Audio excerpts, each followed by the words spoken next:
বাংলাদেশ বাংলাদেশ ইন্ডিয়ার সম্পর্কটা বাংলাদেশ স্বাধীন হওয়ার পর থেকে সম্পর্কটা কিন্তু দুর্দান্ত ছিল, অনেক ভালো সম্পর্ক ছিল। সে ক্রিকেট মাঠে হোক, ক্রিকেট মাঠের বাইরে হোক, রাজনৈতিক বিষয় হোক না কেন, সম্পর্কটা খুবই ভালো সম্পর্ক ছিল। কিন্তু লাস্ট 1 বছরে বাংলাদেশের সাথে ইন্ডিয়ার সম্পর্কটা খুবই খারাপ সম্পর্ক হয়ে গেছে, খুবই খারাপ।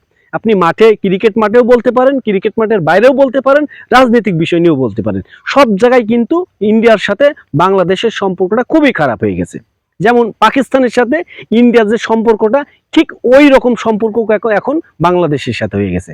এখন একটা বিষয় হচ্ছে, এই পাকিস্তানের সাথে কিন্তু ইন্ডিয়ার কোনো সিরিজ হয় না, কোনো সিরিজ হয় না। তো এখন যে সংখ্যাটা কাজ করছে, যে বাংলাদেশের আর ইন্ডিয়ার যে পরিস্থিতি, এই পরিস্থিতিতে ইন্ডিয়ার সাথে বাংলাদেশের কোনো ক্রিকেট খেলা কি হবে, কোনো সিরিজ কি হবে?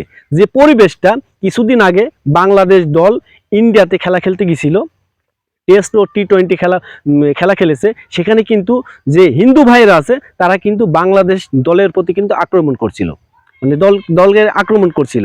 তো যে বিষয়টা হচ্ছে, একটা ক্ষোভ ইন্ডিয়ার হিন্দুদের। তো এই হিন্দু ভাইদের যে ক্ষোভটা তৈরি হয়েছে বাংলাদেশের উপরে, এখন বাংলাদেশই এখন চেষ্টা করলেও ইন্ডিয়াতে আর খেলতে যেতে পারবে না। আবার আরেকটা বিষয় হচ্ছে, ইন্ডিয়াও কিন্তু বাংলাদেশে বর্তমানে দল পাঠাবে না।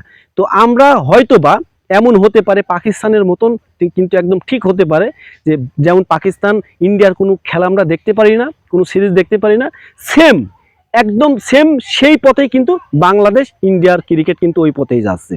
আমরা হয়তোবা ভবিষ্যতে বা বর্তমানে বা এর পরেও আমরা যাই হয়তোবা ইন্ডিয়া বাংলাদেশের সিরিজ দেখতে পারবো না। যে পরিস্থিতি চলছে, আমরা কিন্তু আর বাংলাদেশের ইন্ডিয়ার কোনো সিরিজ আমরা হয়তোবা দেখতে